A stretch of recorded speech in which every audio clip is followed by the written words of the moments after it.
Profesi apapun kalau kita diseriusi pasti itu akan bisa menjadi ya masa hidup kita ke depan.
Profesi apapun kalau kita diseriusi pasti itu akan bisa menjadi ya masa hidup kita ke depan.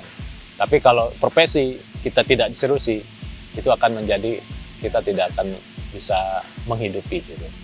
Jadi saya kira di sepak bola ini siapapun yang udah terjun memutuskan untuk ke sepak bola harus diseriusi. Karena sepak bola itu dibatasi satu dengan umur, usia, dengan kualitas, dengan cedera pemain. Jadi saya harapkan siapapun yang terjun itu harus benar-benar 1000% menurut saya profesional untuk ke sepak bolanya itu.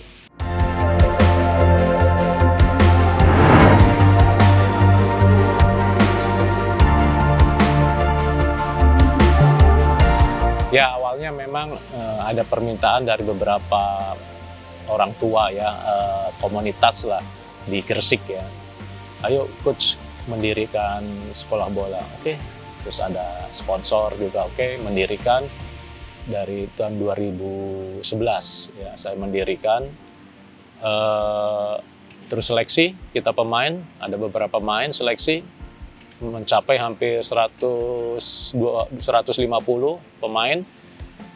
Dan nah, dari angkatan pertama itu akhirnya muncullah seorang Dimas Derajat, ya, Satria Tama, goalkeeper itu. Terus ada Malik Rizal di Persela Lamongan. Jadi angkatan pertama itu memunculkan itu. Terus angkatan kedua itu ada Wahyu yang di Persela.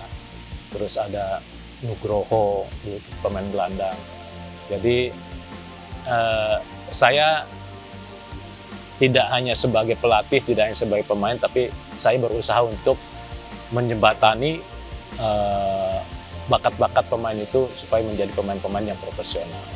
Biasanya kami kan dari seleksi ya, dari seleksi kita sudah tahu lah bahwa ini akan menjadi pemain bagus apa enggak, kita sudah tahu satu. Tapi itu juga tidak cukup, ya kan? Setelah berkembangnya waktu itu akan terpengaruh dari pola hidup mereka, ya, satu pola hidup, pola makan, terus pergaulan mereka, terus lingkungan, itu yang akan menunjang seorang pemain berbakat menjadi pemain besar. Ya, tapi pemain berbakat saja belum cukup gitu. Kalau tidak bisa mereka menguasai dengan keadaan yang seperti itu. Ya, terutama mungkin pola makan, pola hidup itu, pergaulan itu yang menjadi pemain-pemain itu tidak akan menjadi pemain besar.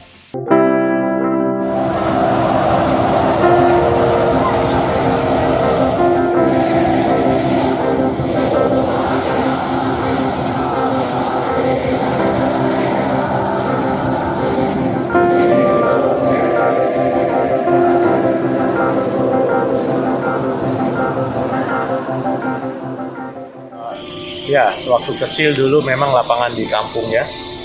Kalau melihat ini rasanya saya pengen tiduran. Ya, tiduran dan bermain sampai lupa waktu lah. Ya.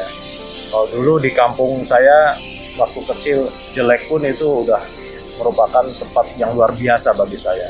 Dan itu berbekas sampai sekarang. Dan ini menjadikan lahan buat kehidupan saya. Ya kan? Lapangan pekerjaan saya. Jadi kalau melihat lapangan ini sangat sayang kalau lapangan tidak terawat.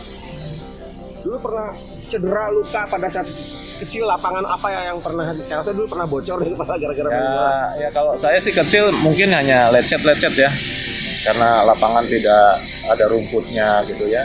Jadi kalau lihat sekarang, kalau lihat lapangan kayak gini udah luar biasa. Dulu kan minim fasilitas, apa yang membuat membentuk Mas Widodo sampai sekarang? Satu mentality ya. Jadi tidak ada fasilitas, tapi apa yang harus kita kerjakan kayak lari ya ke gunung ya kita lari Walaupun serba terbatas ya kan. Nggak ada fasilitas, yang lain kita kerjakan untuk menunjang fisik. Mas Widodo, luas ini GBK lebih luas lagi, pernah mengalami sepenuh dengan ambience mendukung timnas. Apa yang pada saat itu dirasakan nih? yang dirasakan gitu loh di tengah lapangan sepak bola? Dengan saya pernah di Senayan ya dengan 170 penonton, 1000 penonton waktu itu lawan Sampdoria ya. Itu sangat merinding saya, ya sangat merinding dan tentu di luar ekspektasi saya lah, bisa dilihat sampai ribuan orang gitu, dan itu menjadikan kami motivasi sehingga main kami luar biasa. Bener nggak sih ada tenaga ekstra ketika Ya. rendah gitu? Ya kan selama ini supporter itu kan adalah pemain ke-12 kami, ya kan ada istilah begitu ya, memang itu ya. Jadi begitu ada supporter kasih support itu, tenaga itu akan keluar, Tiba-tiba tenaga muncul ekstra, kadang-kadang. ya.